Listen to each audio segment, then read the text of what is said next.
In the winter of 1972, a camera slipped through a side door of a vast brick institution on Staten Island. It was not a doctor or a parent or a uniformed nurse. It was a young journalist with a handheld recorder hidden beneath his coat and an intent heavy enough to change history. What he filmed inside those corridors would tear the soft stories we tell about care and expose a harder truth. A place called a school had become a warehouse, a place where the state hid what it could not manage. Picture a dormitory packed beyond reason, thin mattresses on concrete, children pressed shoulder to shoulder, the air thick with disinfectant and the sour tang of long neglected bodies. Some hummed to themselves, some sat naked and vacant, skin marked with sores. Cameras lingered on faces that never learned to smile, on mouths that never spoke words meant for the world outside. The brochures promised education and care. The reality was abandonment. But the neglect concealed a darker distortion. Under the language of research, the institution hid experiments. Vulnerable children were not only ignored, some were deliberately exposed to hepatitis, fed food laced with virus, made into subjects for papers. Their pain was catalogued as data, their blood reduced to charts. To the public, Willowbrook was a facility that served the helpless. In truth, it had become a laboratory where ethics frayed and ambition hardened. The origin was not the camera, but a post-war promise that grew rotten as capacity swelled and funding lagged. Built for 4,000 yet housing far more, the school became a funnel of disease. Nurses were stretched thin, supplies scarce, dignity rationed. Hepatitis moved through crowded bathrooms and shared utensils into bodies that could not refuse. Where others saw inevitability, some physicians saw opportunity. If infection was everywhere, then so too was a chance to study it. Here neglect and curiosity collided and the moral line was crossed. Parents, wary and desperate, signed forms under pressure. Later, many would say they had not truly consented. If you value uncovering hidden corners, subscribe and tell me where you are in the comments.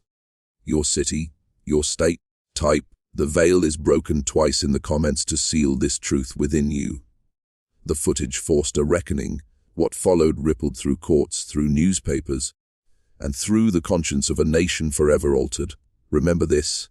In the years after World War II, optimism built suburbs and institutions that were praised as monuments of progress. Willowbrook rose in that spirit, its plans promising airy corridors, medical wings, and classrooms.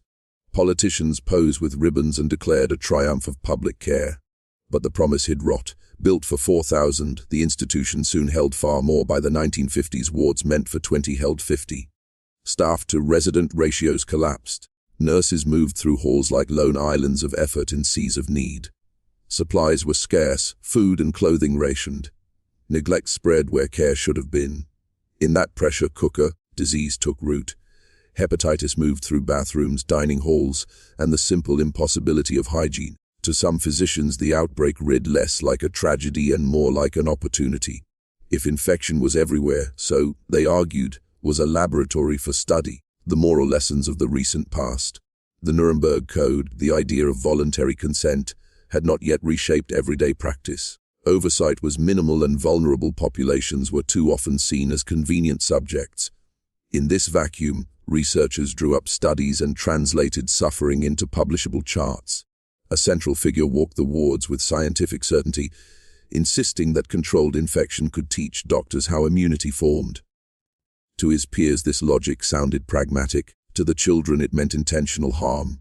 Consent, already fragile amid power imbalances, became a frail formality. Parents, exhausted and desperate, were shown cleaner rooms and promised better attention if they agreed. Many signed, believing rescue lay in the research. But the improved conditions were conditional, and the choice was hollow. Special research wings were made to look almost benevolent. Cleaner floors, a faint scent of disinfectant, slightly better staffing, but every surface served measurement. New admissions were bled and recorded immediately, vials multiplied, labels impersonal. Sometimes a milkshake or bowl of oatmeal became the vehicle for exposure, presented as nourishment. Temperatures, stools, and urine were logged with clinical detachment. Staff moved between care and compliance, some burned out, others hardened. Papers were published, conferences applauded, and the public retained its polished brochure image, while inside the ledger grew heavy with suffering. Never forget this cruelty. After years of quiet cycles of sickness and study, whispers moved from families to advocates, and a few journalists began to ask why a modern state allowed such machinery behind sealed doors. The camera inside became more than a lens. It became a mirror reflecting how a nation treated its weakest. The footage showed routine children restrained for blood draws, milkshakes delivered and emptied of innocence, charts stacked like trophies. When the images reached the public, they forced people to look. Not everyone reacted with horror.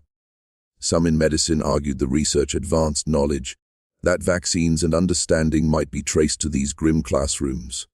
Such defenses came with the cool logic of professionals who believed ends could redeem means. But to families, the sight felt different.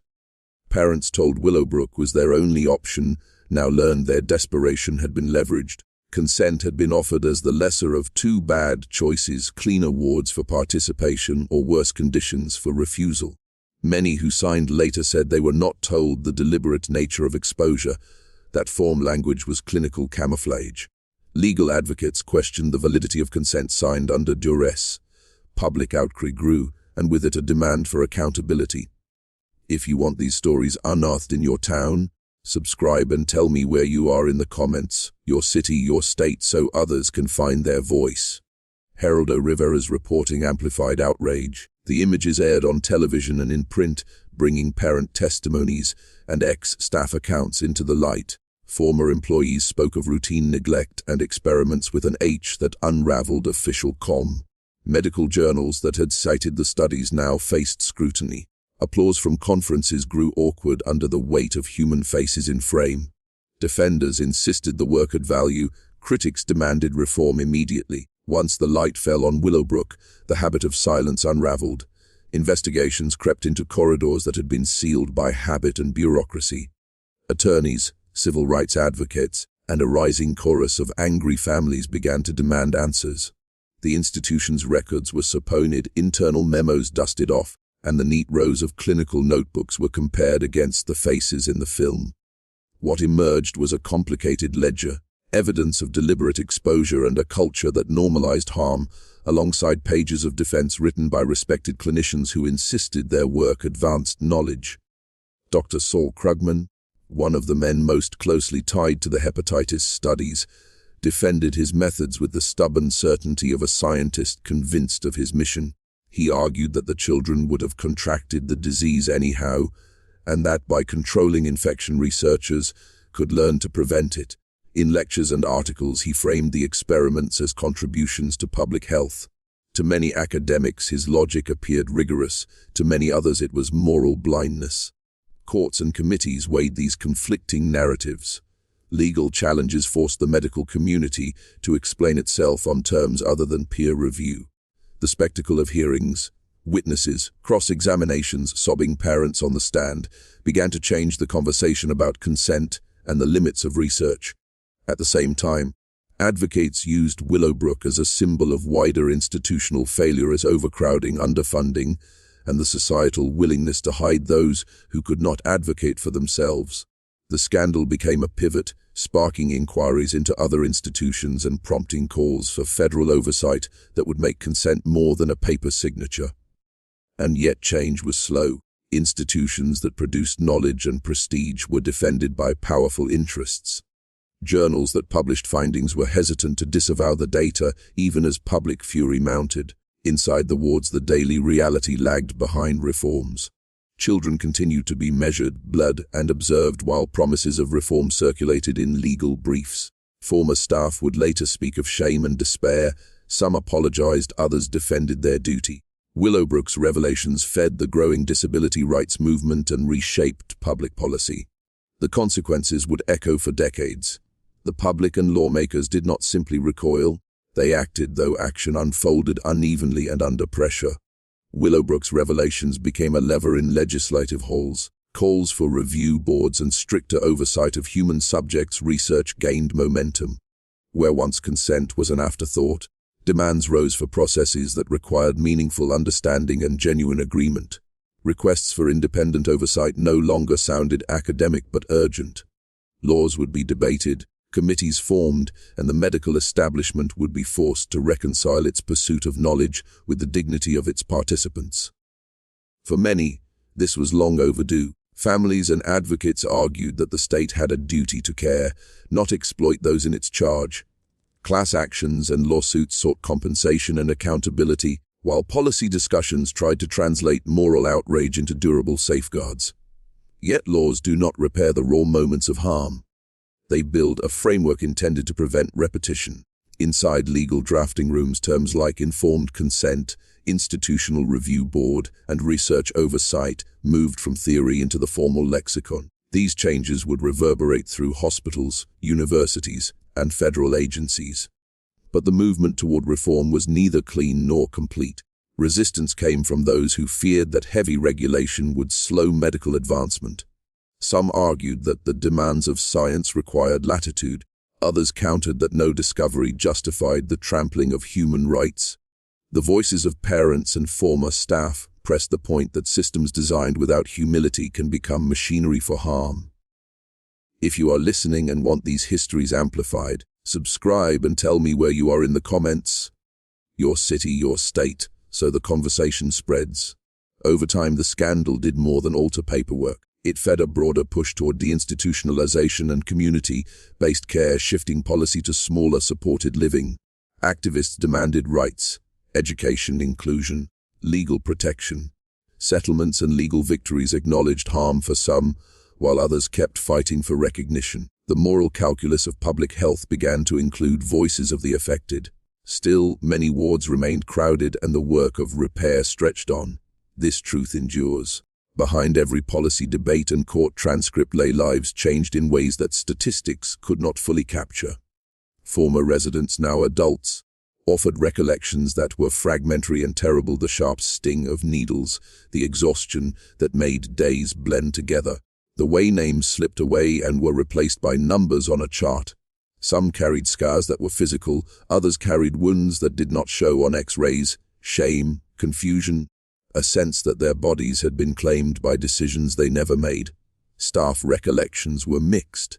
A handful recalled doing what they believed was best under impossible conditions. Many testified to burnout, to being trained not for healing but for managing. A few described moments of compassion stolen in a system that rewarded efficiency over presence. Parents later described the cognitive dissonance of visiting a child in a cleaner ward and being told that this improvement depended on their consent. How do you sign for a child's suffering when your options are so constrained? That question became the moral fulcrum of many legal claims.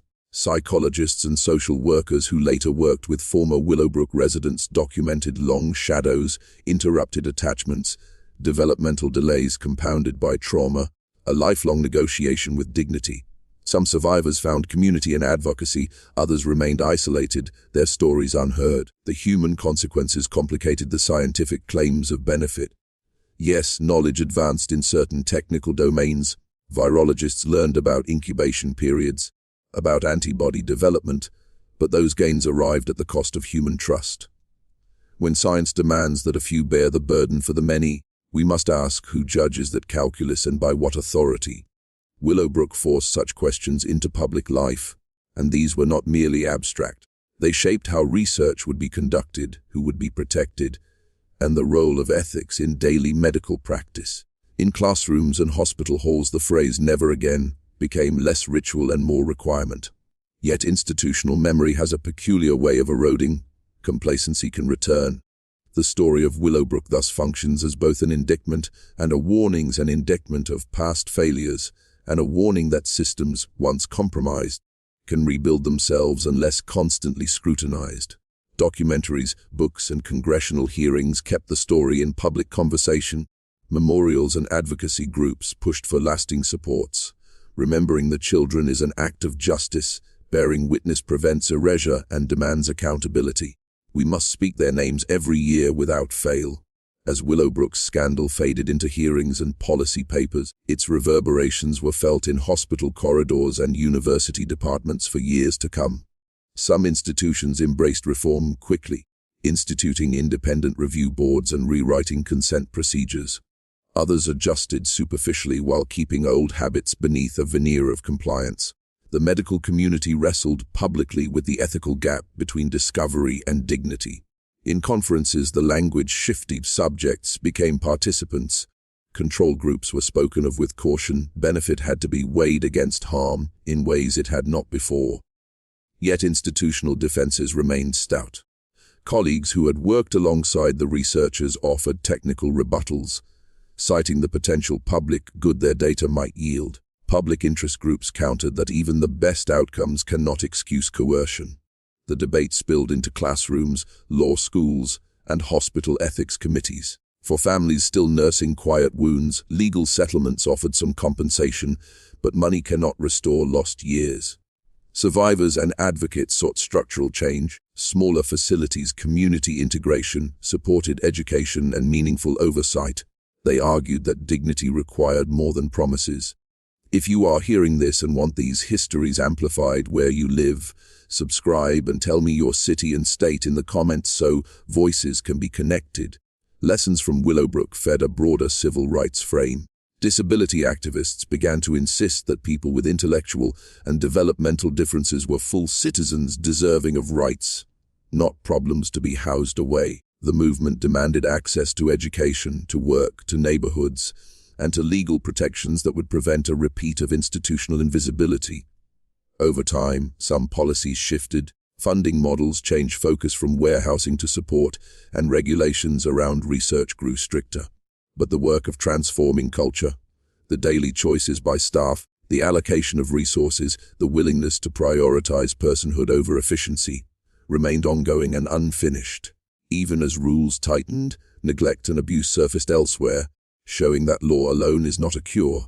Brave whistleblowers risked careers to tell the truth. Advocacy networks linked families across states. Medical training began to include ethics. Regulators developed compliance mechanisms. Funding slowly shifted toward community services meant to include rather than isolate. That is why sustained vigilance matters. Watchdogs, reporters, lawyers, and families must keep pressure on systems so they do not revert. Their voices should guide policy, not be archived and forgotten by history ever. The moral knot at Willowbrook tightened around a paradox. From suffering came knowledge that some claimed would save lives. Papers published from the studies were cited in technical literature. Scientists pointed to antibody curves and incubation data as steps toward prevention. For researchers who had spent careers on these questions, the work read like progress. To critics, however, the same studies were a catalogue of moral failure. This tension, between the practical value of data and the human cost of obtaining it, became the central ethical puzzle of the era. Philosophers, ethicists, and clinicians debated whether outcomes could retroactively cleanse questionable means. Many argued no, insisting that ends do not erase the moral status of the acts that produced them. The debate shaped institutional behavior.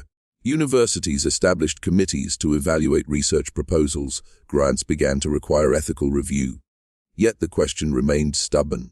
Who gets to decide when a life is an appropriate object of study, especially when that life cannot consent? In classrooms, students learned the terms of consent and coercion, not as abstract philosophy, but as urgent practicalities. Hospital ethics committees took shape to adjudicate thorny proposals. Lawmakers considered federal rules to protect vulnerable groups. Still, there was no single moral consensus. Some practitioners continued to defend the research as a tragic necessity, others condemned it outright. The woundedness of that debate echoes today in fields where vulnerable populations intersect with research. As you listen, repeat a simple ritual to anchor what you now know. Type "the veil is broken" twice in the comments to seal this truth within you. Survivors and families forced the issue into human terms, their testimony reshaping debates that otherwise remained technical. Advocacy groups pressed for absolute safeguards, no research on those unable to refuse without independent advocates, and a requirement that alternatives be explored.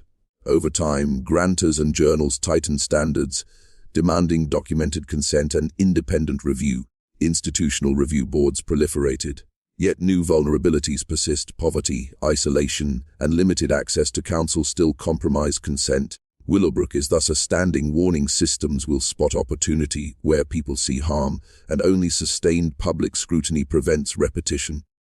Keep the lesson present in our laws, our classrooms, and our conscience, always. In the wake of exposure and legal storms, Willowbrook's long arc moved toward decline. Political leaders faced pressure to remove the stain from their records and to dismantle the structures that had allowed neglect to persist. Administrative changes, budget reassignments, and litigation combined to shrink the institution's power. Yet the trajectory from scandal to closure was neither swift nor complete. Moving people out of institutional settings demanded resources not always available. Community services required planning, funding, and societal will. For every success story of a person relocated into a supported home, there were others left on waiting lists, shunted between understaffed facilities. The process revealed an uncomfortable truth: exposure of abuse is one thing, building alternatives is another. Policymakers negotiated budgets and localities argued over cost. Advocates pushed for smaller, person-centered programs while administrators warned of fiscal limits. The struggle underscored that human care demands investment and political courage. Where funds flowed, people found new forms of independence. Where budgets tightened, old patterns persisted. The story of Willowbrook thus extends into community meetings and funding debates, into decisions about whether a city will support day programs or default to institutional warehousing. Those structural choices determine whether reform is a genuine transformation or a repackaging of the same neglect. Meanwhile, those who had been inside Willowbrook, residents, staff, and families, continued to reckon with memory and need. Some forged advocacy groups, some found therapists and communities that offered healing, and some remained haunted. The narrative of reform is therefore messy, built from legal wins and incremental policy changes, from personal courage and the stubborn inertia of systems.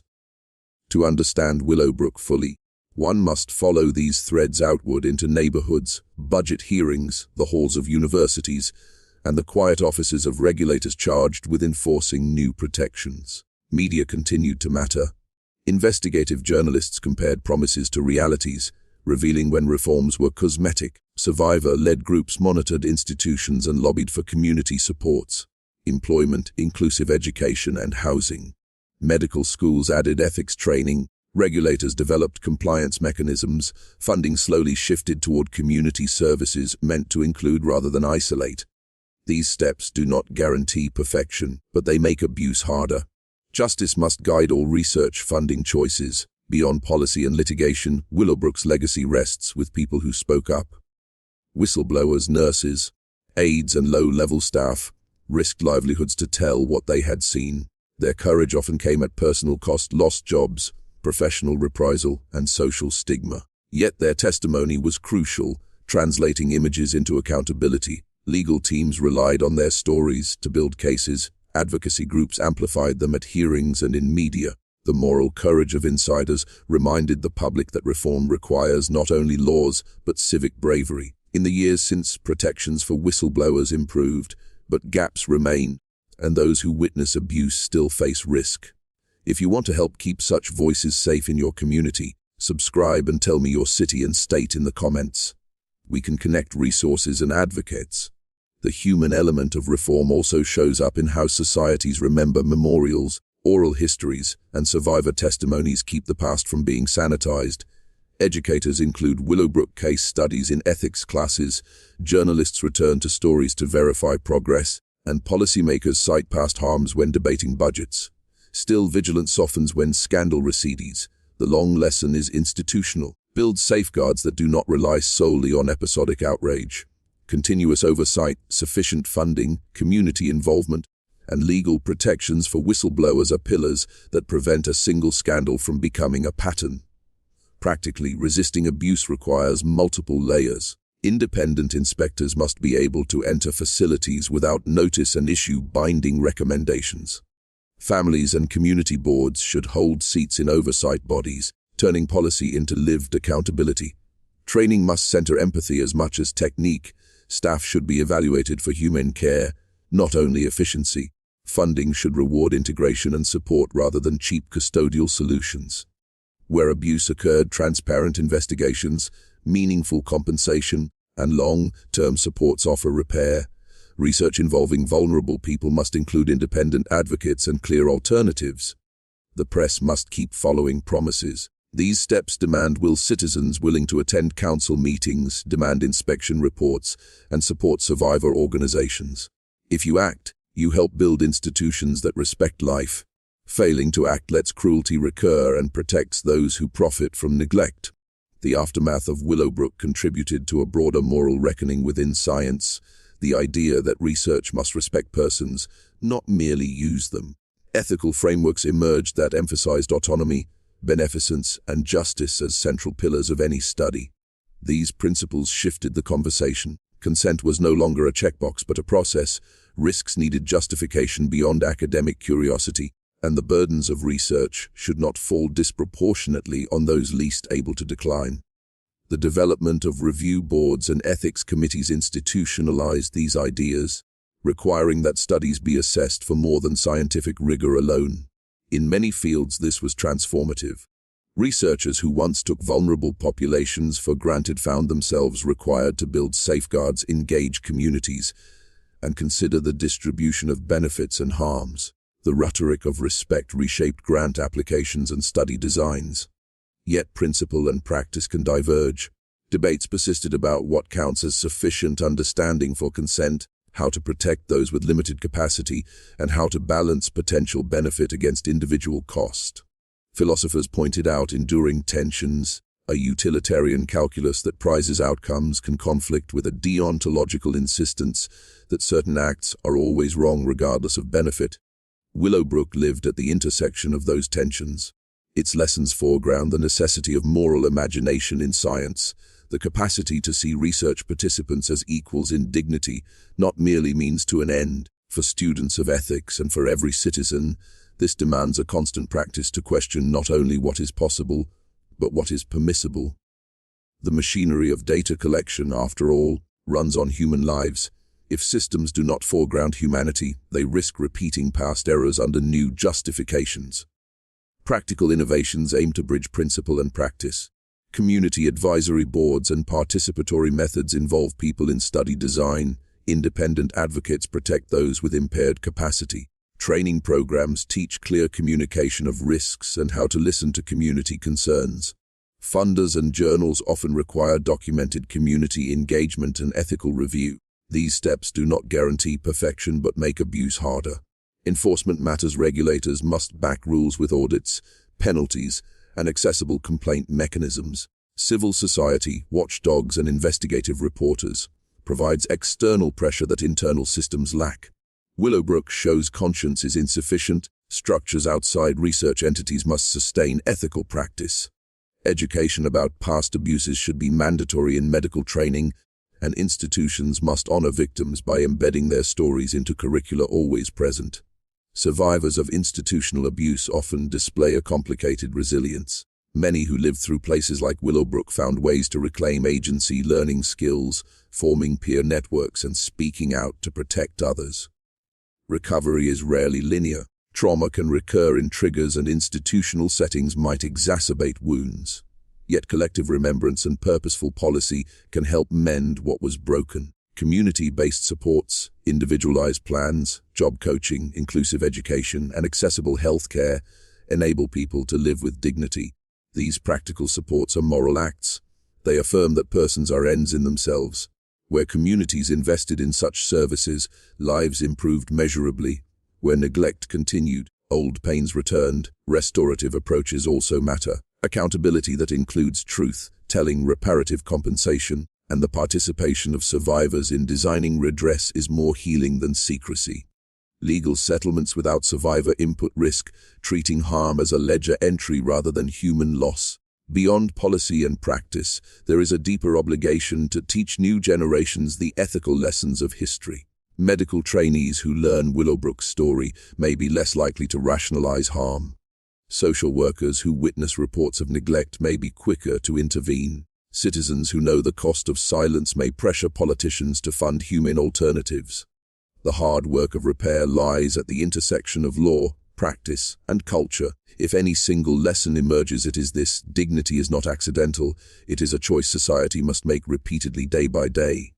Survivor leadership reshapes systems. Groups formed by those with lived experience audit facilities, advise agencies, train staff, and lobby for public funds that support community living. Family networks provide daily support that, when coordinated with services, multiplies impact. Mental health care tailored to developmental and trauma needs reduces isolation and fosters independence.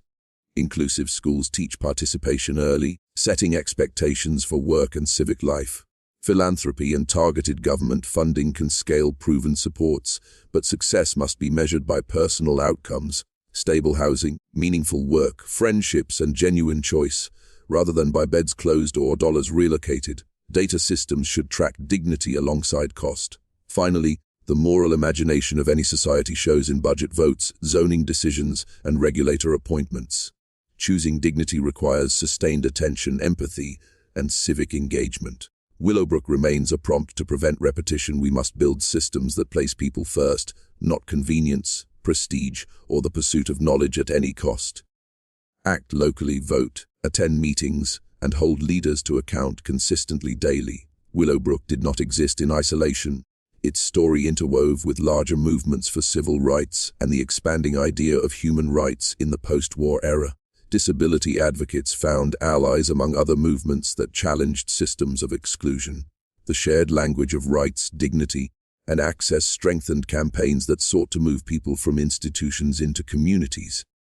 Coalitions formed across issues, connecting disability advocacy with broader demands for public education, voting rights, and fair access to employment.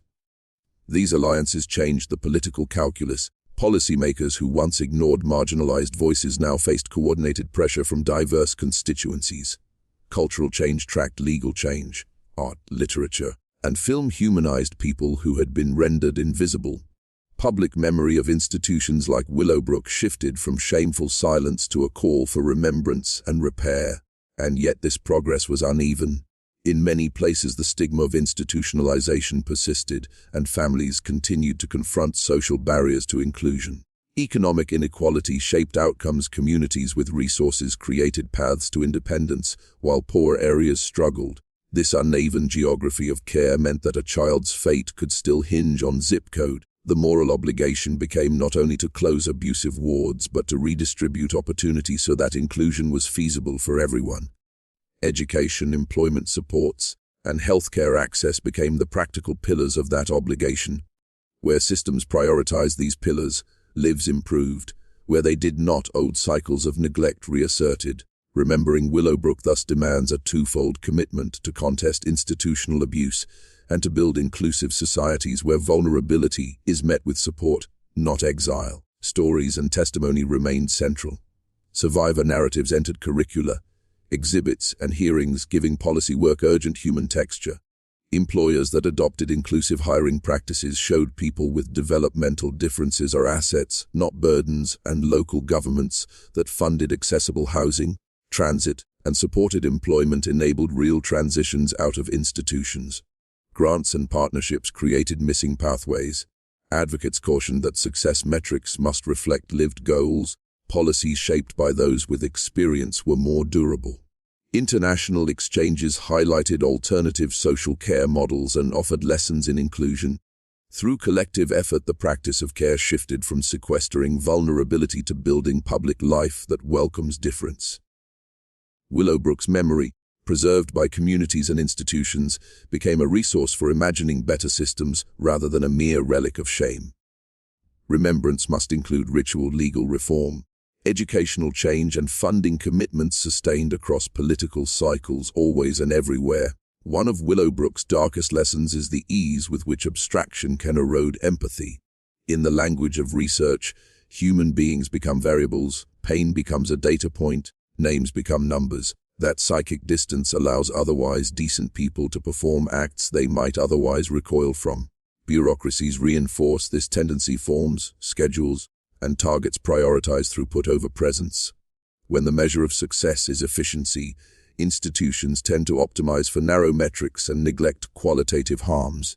The remedy is not merely new rules, but cultural design practices that make care visible, that require staff to see and speak to individuals by name, that reward listening and relationship as core competencies. Leadership matters. Administrators who model humane priorities set the tone. Those who reward output alone create environments ripe for abuse. Training programs should therefore evaluate staff for empathy and moral judgment as rigorously as for technical proficiency. Likewise, oversight must include qualitative measures: resident satisfaction, family feedback, incident narratives, and rotating unannounced visits by independent observers.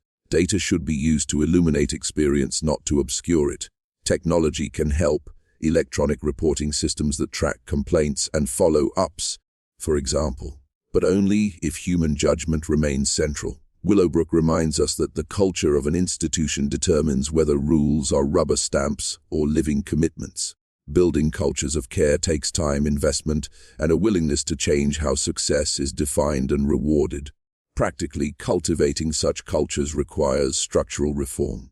Pay and working conditions for direct support staff must be improved to reduce turnover and preserve institutional memory.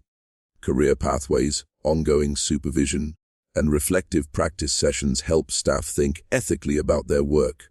Peer support and mental health outlets reduce burnout that can calcify into indifference.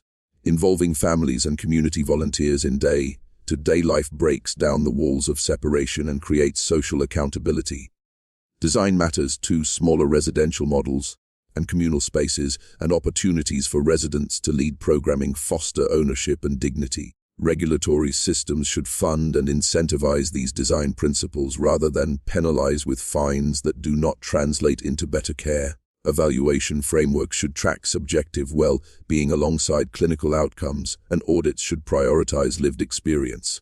Finally, leadership pipelines that recruit people with lived experience into management create organizational cultures rooted in empathy. These are not expensive ideals. They are investments that shift institutions away from warehousing toward living, breathing communities where people are known, cared for, and empowered. Memory itself can be a form of protection. Memorials, oral histories, and public archives ensure that institutions like Willowbrook remain part of civic knowledge rather than disappearing into shameful silence. Museums and local archives that preserve testimony and records create resources for educators, journalists, and policymakers. Schools that teach these histories cultivate a citizenry less willing to accept complacency. Yet remembrance must be active. Archivists, historians, and survivor organizations need support to keep records accessible. If you believe these stories should be preserved and taught, subscribe and tell me where you are in the comments, your city and state, so we can map interest and support local preservation efforts. Public commemorations can also offer restoration. Ceremonies acknowledging harm, official apologies, and reparative funding are part of civic healing. But acknowledgements without change are incomplete. Memorials must coexist with policy commitments that prevent recurrence. Funding for community alternatives, robust oversight and supports for survivors. Educational curricula, from medical schools to public high school history classes, should include case studies on consent and institutional abuse. Journalism fellowships focused on care institutions can keep attention on outcomes, not only on headlines. Civic engagement, voting, attending meetings, joining oversight boards, translates memory into protective practice. Willowbrook is not simply a story of horror, it is also a manual of what to do differently. Remembering responsibly helps ensure the past becomes a foundation for deliberate, humane futures.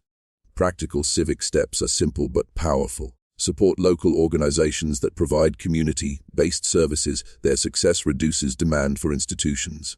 Volunteer time in mentorship or respite programs so families gain relief. Donate to legal aid groups that represent survivors seeking redress.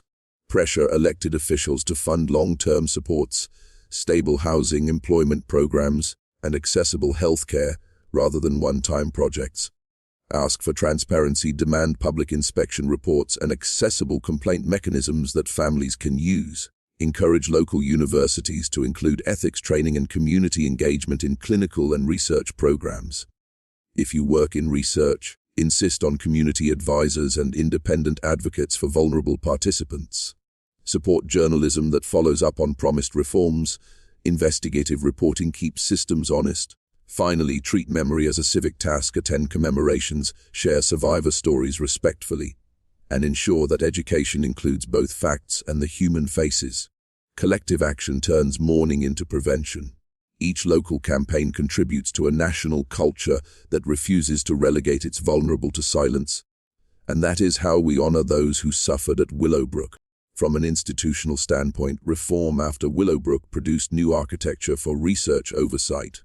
Review boards, ethics committees, and clearer consent protocols became part of the standard operating procedures in many hospitals and universities. Grant applications required statements of ethical oversight. Journals asked for documentation of consent before publishing studies. These practices created friction against old habits and set expectations across disciplines. Internationally, conversations about research ethics also evolved, with cross-border collaborations sharing principles and sometimes models for protection. Yet the global landscape remained uneven. Places with robust institutions could enforce high standards, while under-resourced regions risked becoming new frontiers for ethically dubious studies. That global asymmetry echoes the domestic patterns of Willowbrook, where inequality creates vulnerability and vulnerability invites exploitation. The persistence of inequity means ethical frameworks must address distributional questions, not just consent forms. Who benefits from research? Who bears its burdens? These are not merely academic queries, they are political and economic. Funding agencies and institutions must explicitly consider justice in awarding grants and designing studies. Transparency, community partnership, and accountable funding priorities can reduce the temptation to use marginalized groups as easy subjects. Willowbrook's lesson thus extends beyond regulations. It demands a structural approach that couples ethics with equity. An emerging practice is the community benefit agreement, research undertaken only when it includes concrete benefits for participating communities, such as health services, data access, or capacity building.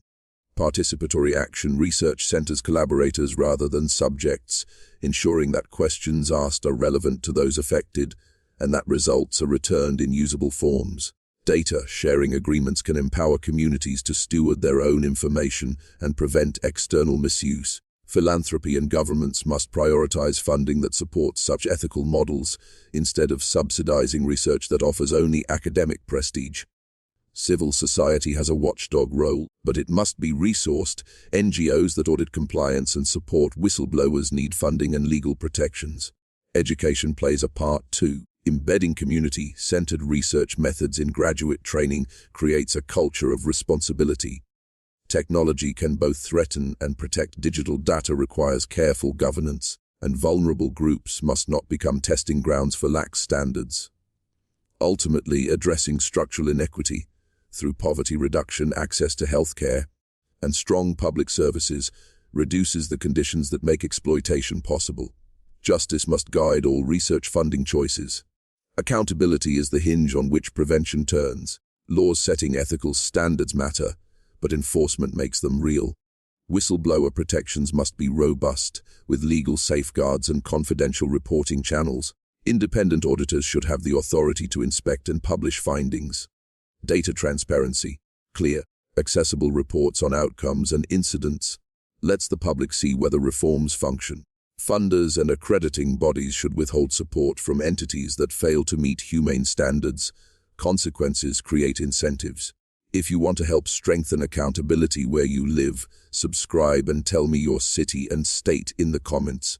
Organized voices can pressure local authorities and funders. Communities can form oversight coalitions that include family members, survivors, clinicians, lawyers, and journalists to review institutions and publicize findings. Legal clinics can help families navigate complaints and civil actions. Journalists can follow up on promised reforms until audits confirm compliance. All of this requires resources. Advocacy needs money, time, and expertise. Philanthropic dollars aimed at systemic change can leverage larger public investments. But accountability is also moral. It signals that a society will not tolerate the instrumentalization of vulnerable lives. Willowbrook shows that when systems hide, abuse thrives. When systems are open, informed citizens and fearless reporters can act as corrective forces. The work of accountability is never finished. It must be renewed in every generation. Here are concrete steps you can take. First, locate public inspection and licensing reports for care facilities in your area.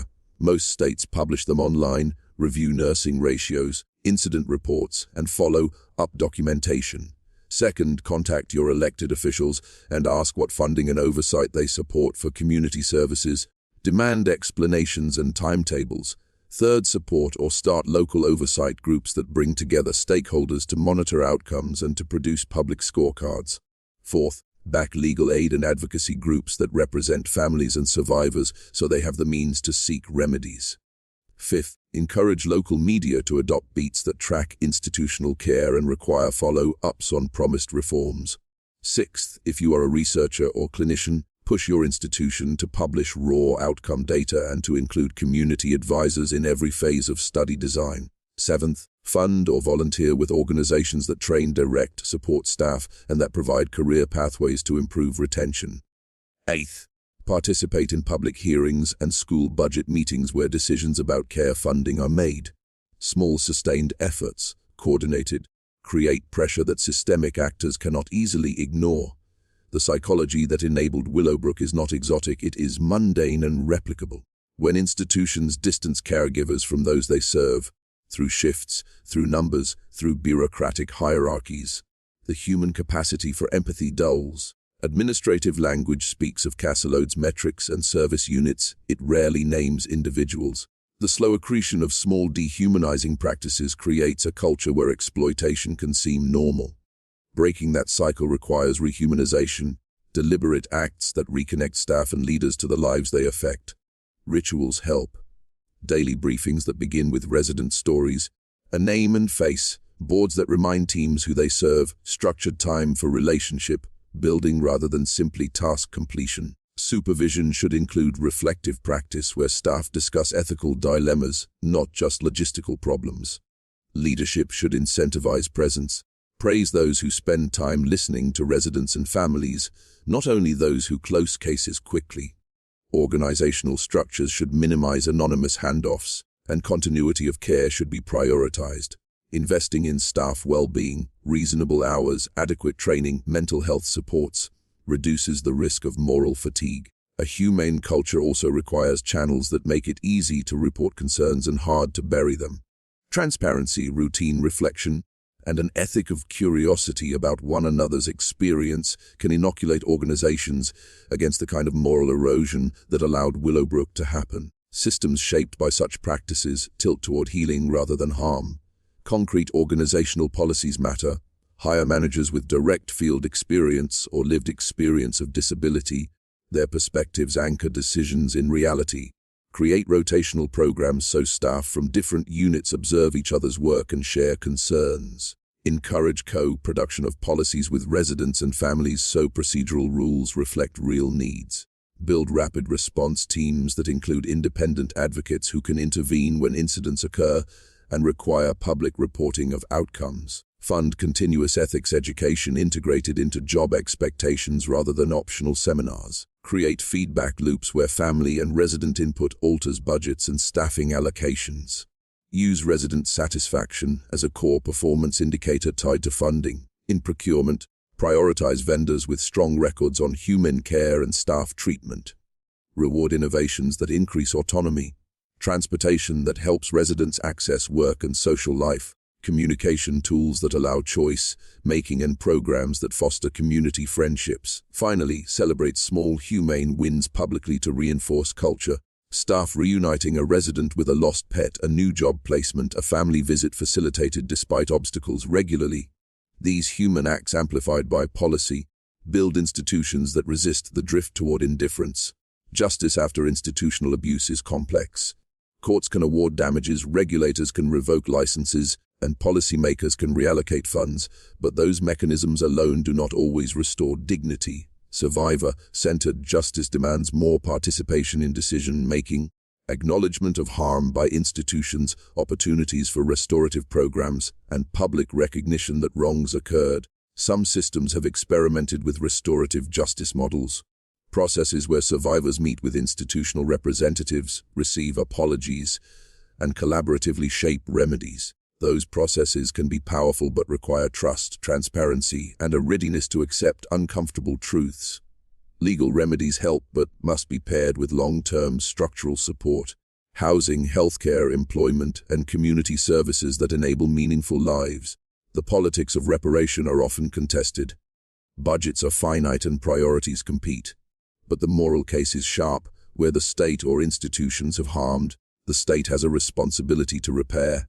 Education plays a role here too. Law schools, medical programs, and public policy curricula that include case studies of past abuses produce professionals who are less likely to repeat the errors. Above all, democratic engagement anchors reforms. Citizens must monitor how reparations are designed and executed. Willowbrook's final lesson is that accountability must be both backward and forward-looking. It must acknowledge past harms and build institutions that do not reproduce them. This is not simply administration, it is the ongoing political work of a society that chooses to value every person and to ensure that institutions uphold that promise. Memorials and public histories carry testimony that shapes policy. Museum exhibits, archives, and oral history projects make survivor narratives accessible, providing evidence that courts and policymakers can use. Survivor testimony has altered legal norms by showing the human impact behind technical claims. Sustained monitoring, independent inspectors, and periodic public reporting creates institutional memory that discourages backsliding. Funding should include long-term budgets for community supports rather than one-time settlements that disappear. Accountability requires follow-through. Watchdogs and the press must verify implementation. Reparative policies can be innovative scholarships for survivors, paid training programs leading to careers in care work, and endowments for survivor-led advocacy build capacity while acknowledging harm. These measures transform victims into agents of change and create leaders who guide policy from lived experience. Ultimately, the test of a society is how it responds when its institutions fail to tuck away shame or to use it to light a more humane future. Willowbrook forces that choice, one we must keep making. Act now, insist on reform. We end where the story must always begin, with attention. The arc of Willowbrook moves from secrecy to exposure, from data to reckoning, and from scandal to slow reform. But its final measure is not in laws passed or committees formed, it is in whether a society chooses to hold itself accountable. If you value these truths, if you want local change that prevents forbidden experiments and hidden abuse, subscribe and tell me where you are in the comments. Your city, your state, so that voices can organize where they live. The work we have described is practical and political. Insist on oversight, fund community-based care, protect whistleblowers, and demand ethics that respect persons. It is also moral. Refuse to allow human lives to be abstracted into mere instruments for discovery. Willowbrook's children were silenced by distance, paperwork, and the logic of convenience. We can counter that silence with presence, with legal and cultural structures that make dignity a daily practice. Remember that institutional change is assembled piece by piece: better wages and training for caregivers, accessible housing, inclusive schools, participatory research practices, transparent audits, and survivor-led policies. These are the bricks of a different future. The story also asks a hard question of every listener. Will you be a bystander to history or an actor in reform? Small acts, attending a meeting, donating to an advocacy group, pushing for inspection reports, amplified across communities, create systemic pressure that cannot be handled with platitudes. The ghosts of Willowbrook ask for more than memory, they demand action. As this episode closes, carry one promise with you: that you will not let the vulnerabilities of others be the cost of your indifference. Subscribe, tell me where you are, share this story, and keep watch. Let the last thing you do today be to resolve that history's darker experiments will not find shelter in silence again. This is the end of our descent, but the beginning of our work. Promise to name the forgotten, to speak the names of those who were reduced to numbers, and to press for institutions that nurture rather than hide.